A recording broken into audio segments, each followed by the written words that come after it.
Russia has an atmosphere unlike any other place around the world. Strangely, so much of it remains unknown to the city tourist. When you've seen some of the spectacular attractions that can be found in its huge sprawling capital, however, you'll realise why Moscow is a city that just demands to be visited, and has recently become one of the most sought-out destinations on the tourist trail. With its glorious combination of ornate churches, monumental sculptures, and the towering edifices of the communist era, this really has become a spectacular city of contrasts which cannot fail to capture the hearts of all those who venture through its bustling streets. As we explore a magnificent array of architectural wonders, in this portrait of a city, we'll embark upon an intriguing journey into Moscow's past, from its medieval beginnings to the turmoil of the 20th century, and along the way, find out how this extraordinary capital city has evolved and flourished to become a favourite holiday destination. The first reference to Moscow dates back to the 12th century, when the city's founder, Prince Yuri Dolgoruki, built a wooden fortress on the banks of the river Moskva to surround the growing settlement. Almost 900 years later, a vast fortress, or in Russian, Kremlin, still stands near the site of the prince's original wooden structure. And here at the Kremlin, in the very heart of the city, we begin our tour of Moscow. This site has always been the citadel of Russia's past Tsars, and now Russia's current president also resides within these walls, which makes it easy to see why the Kremlin has shaped so much of Moscow's past and present landscape. Over the years, there have been many improvements to the protective Kremlin, but it was during the reign of Ivan III when the most elaborate developments took place. The Grand Prince of Moscow invited architects from Renaissance Italy to construct a palace and great cathedrals within the fortress, and in 1485 work began on new walls and towers for the complex. Although originally meant to protect the wonderful buildings inside the Kremlin, the imposing red wall created in the Middle Ages would become symbolic of the control and secrecy that surrounded the workings of Moscow in the 20th century. As you walk around the outside, you can't help but get a slight chill as the red brick wall towers above you. It wasn't until 1991, with the fall of the so-called Iron Curtain, that the public were allowed to venture inside. Thankfully, today, the doors to many of the buildings of the spectacular complex are open for public viewing. One of the main entrances that tourists take to get into the Kremlin is the Trinity Tower, and of all the entrance gates, at over 249 feet tall, this is the most impressive. Once you walk through its huge arch, there's a whole host of delights ready to be explored within the fortress's walls. From the magnificent Kremlin Palace to an array of golden-domed cathedrals and splendid churches. There's also plenty to see outside the looming walls of the Kremlin, however, and should you explore the eastern side of the complex, you'll find another of Moscow's most iconic attractions. When Ivan III had completed his work on the Kremlin, he decreed that no structures should be built within the immediate vicinity of the citadel, and an area once filled with houses was cleared to create a huge state square. The Red Square is now regarded as the centre of the city, and has become an important centre for parades, concerts, and other public events. Years ago, it was also an important trade centre, filled with shops and stalls. At times, there were even executions here. At the southeastern end of the square, you'll also find the very platform used by so many of Russia's past leaders to make their historical speeches, the Lobno Mesto. This small, circular stone platform is also the perfect spot to take in the majesty of Red Square. From here, you can really begin to explore the many wonderful buildings that surround the area. Every one of these beautiful buildings has a different story to tell. However, none is more beautiful than St. Basil's Cathedral. Russia's Tsar Ivan IV, otherwise known as Ivan the Terrible, ordered its construction in 1555 to commemorate his victory over the Mongol Tartars. Legend has it that the Tsar was so pleased with the building when it was completed that he had the architect Postnik Yakovlev blinded to prevent him from ever designing anything to equal its magnificence. Ivan may have gone a little too far to ensure that nothing quite like it was ever built again, but he was not wrong in recognising how truly remarkable this religious structure is. With its brightly coloured towers and onion domes, St. Basil's Cathedral is possibly the finest example of Russian Baroque architecture in Moscow. The standing pride of place overlooking the Red Square sums up the individual character of this intriguing city. There are still, however, plenty of attractions to see here, and you only have to turn around and look across to the other end of the square, and you'll see yet another world-class building just itching to be explored. This huge red structure, which towers over the bustling tourists, is the State Historical Museum. Originally opened in 1894, the museum's neo-Russian design is one of the city's finest examples of this kind of architecture. Even today, the red brick facade with its ornate turrets, pinnacles, and decorative cornices leaves a lingering imprint on the mind. Thanks to the effort of Russian scientists, historians, and archaeologists, the museum's collection of artifacts is so huge that the numbers have now reached well over 4 million. Inside, you can explore all aspects of Russian history, from its ancient tribal beginnings right up to the present day. There are some fascinating treasures to see, such as the silver death mask of Peter the Great, who transformed the Russian Tsardom into an empire in the 18th century. If you enjoy delving into Russian history, there's one final building in the square which is probably the most intriguing of all. Behind the red brick walls of this rather plain structure lie the remains of one of the former Soviet Union's most famous leaders, Vladimir Lenin. Lenin was a revolutionary and a communist politician and the main leader of the October Revolution that marked the end of the old Tsarist Empire, bringing about the birth of the first communist state and the Soviet Union. After he died on January the 21st, 1924, many Russians urged the government to preserve his body. Despite his wish not to have any memorial, his remains were preserved and placed inside this building. The system of embalming perfectly preserved his body, and now he lies in his mausoleum on constant display in what looks like a state of never-ending sleep. Behind the mausoleum, you'll also find the graves of other famous communists, such as Yuri Andropov and Joseph Stalin, whose bodies now lie beneath the towering walls of the Kremlin. Incredibly, this is still only the beginning of a remarkable journey through Moscow's past, and the next few places to visit grace the skyline with some very splendid and perhaps more modern buildings than the ones you've seen so far. In fact, these are not just a few places to explore, but 7 superb sites which are spread out around southwest Moscow. This collection of buildings goes by the name of the Seven Sisters. When you see them up close, you'll quickly understand why people think they're related. All these buildings were created after the Second World War, with the brainchild of the Soviet dictator Joseph Stalin. He had great plans for what he called a Palace of Soviets, and the Seven Sisters were just the start of his redesign of Moscow, which would include the phenomenal metro system and a soaring tower topped by a 328-foot statue of Lenin.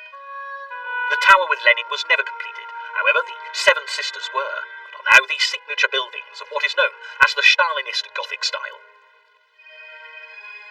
One of the finest examples of this collection is the Moscow State University, situated just north of the Kremlin, which is actually the tallest educational building in the world. With its Soviet star perched on top and classic wedding cake-style towers, there's no mistaking that this is one of Stalin's buildings. The Moscow State University wouldn't look out of place in any modern metropolitan city, and this is exactly what Stalin wanted, as after the war he feared foreigners would come to Moscow and be astonished by the lack of skyscrapers. With the creation of this building and 6 others, Stalin wanted to show the world the power and influence the Soviet Union now had. Another fine example of one of Stalin's Seven Sisters is the Foreign Ministry, which you'll discover if you walk to the western end of the city centre. The building looms high above the streets of the old Arbat district, and just like its siblings, demonstrates beautifully Stalin's vision for the new Soviet Union. The Foreign Ministry was one of the last buildings that Stalin overlooked before his death. Although his Palace of Soviets was never fully completed, what does remain makes up part of a stunning legacy. Stalin was also responsible for Moscow's metro system, which is one of the world's most famous underground networks. Since opening in 1935, it has always been at the forefront of design and usability. And to reach the next stop in our tour of Moscow, we'll need to venture a little further afield on the famous metro as we explore some more of the city's most impressive architectural treasures. We've already seen many of Moscow's most iconic attractions, but one of the most beautiful and most popular places to see if you come to the Russian capital is the Novodevichy Convent. Originally founded in 1524 by Basil III, this lovely building was built to commemorate the capture of the western Russian city of Smolensk from the Lithuanians. Understandably, many people now regard this as one of the most beautifully fortified religious institutions in all of Moscow, and with its ornately decorated walls and glorious towers, it creates a truly spectacular commemoratory building. Although the Communist Soviet Union closed the convent down in the 1920s, 2 decades later it was returned to its rightful owners, and today, hidden within, you can still find a fully working convent. It would have been quite a tragedy if the convent had been allowed to fall into disrepair, as gazing up at the tall towers and golden domes reaching high above the trees, it creates a stunningly captivating sight. You could probably be quite content just relaxing in the presence of this tranquil complex for the rest of the programme, as it's a place where all worldly stresses seem to just melt away. But as with many more places to visit, it's time to jump back onto the metro and head back into the city. Just a quick trip will take you back to the old Arbat district, which is a charming area in the west of Moscow. It has a totally different atmosphere to the Novodevichy convent, yet you'll find it just as inviting.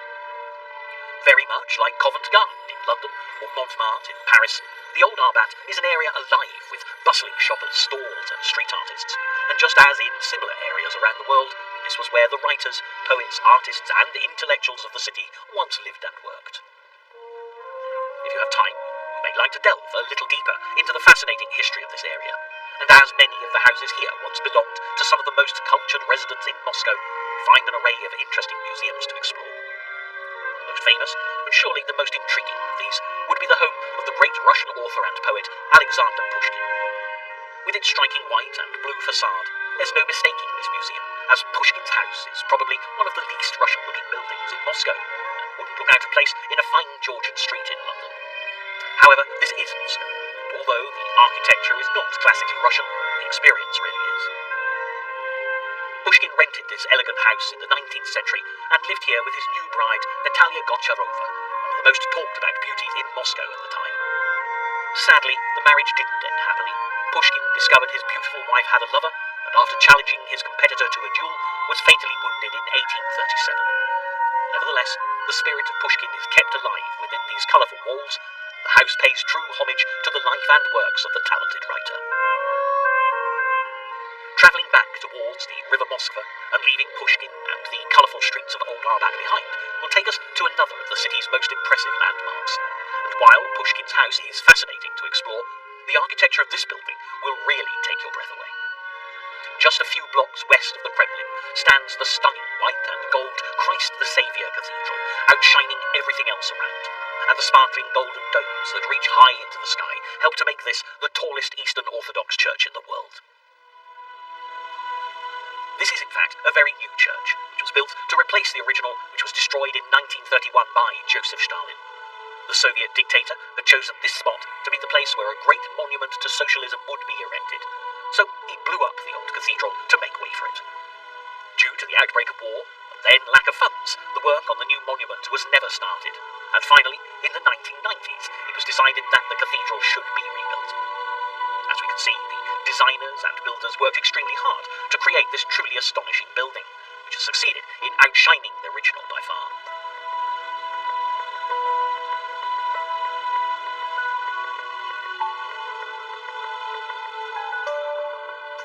Architecture such as this is unlike anything else you'll find around the world, and if you're a fan of intriguing buildings and lavish design, then Moscow is a must, and Christ the Saviour Cathedral really does prove this point perfectly.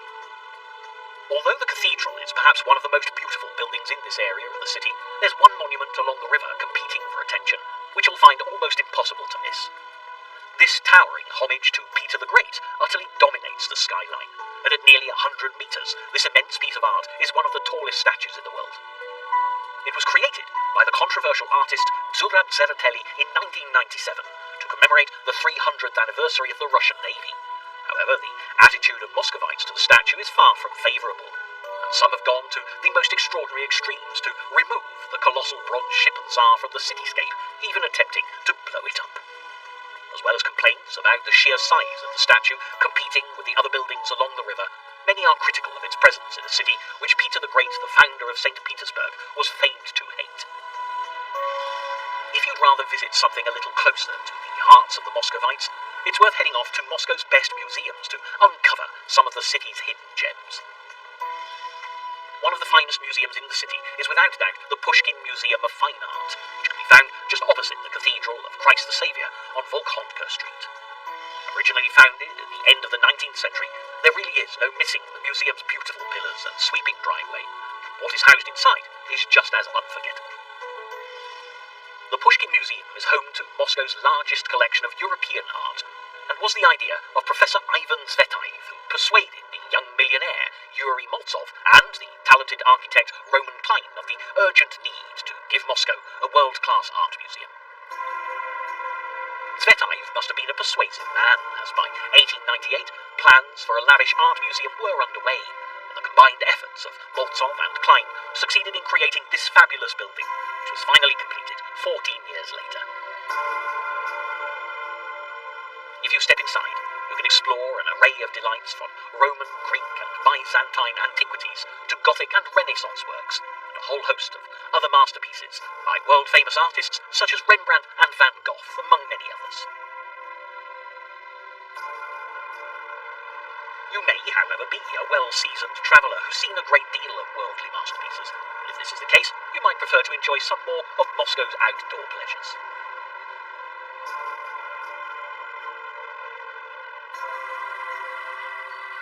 Somewhere that displays this perfectly is the world-famous Gorky Park.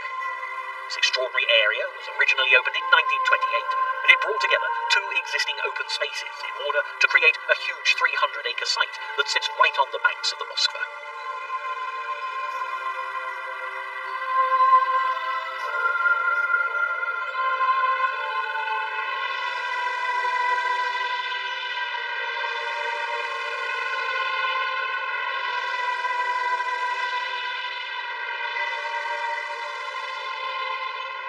The two parks that melded to create Gorky were the Golitsyn Gardens and a later 19th century pleasure park.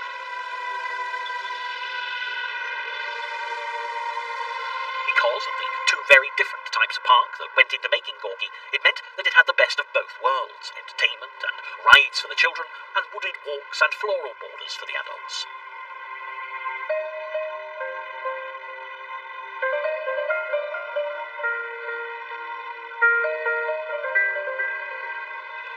It's a wonderful place to spend a few hours of your time while in Moscow. From the impressive entrance gates to the original Buran spacecraft, Gorky Park has something for everyone, and even in the bitterly cold winter months provides a pleasant space inside the city for the public to enjoy. Many people have preconceptions of what they think Moscow is going to be like, but as you must have found on this fascinating tour of the city, one of the wonderful things about the Russian capital is that it's quite impossible to sum up in a few words. As this intriguing adventure nears its end, wandering along the River Moskva will give you the chance to take in your final views of this spellbinding city. From these banks, you can catch a last glimpse of unforgettable sights such as the Kremlin, Christ the Saviour Church, and Gorky Park. Taking a stroll along the river is a truly wonderful way to finish this fabulous journey through Russia's magnificent capital. This is the one true city in the world which is sure to leave you speechless, for its history, architecture and atmosphere blend together to make it a place unlike any other. Over the years, it has totally reinvented itself, and the mark that history has made on its streets and squares is undeniable.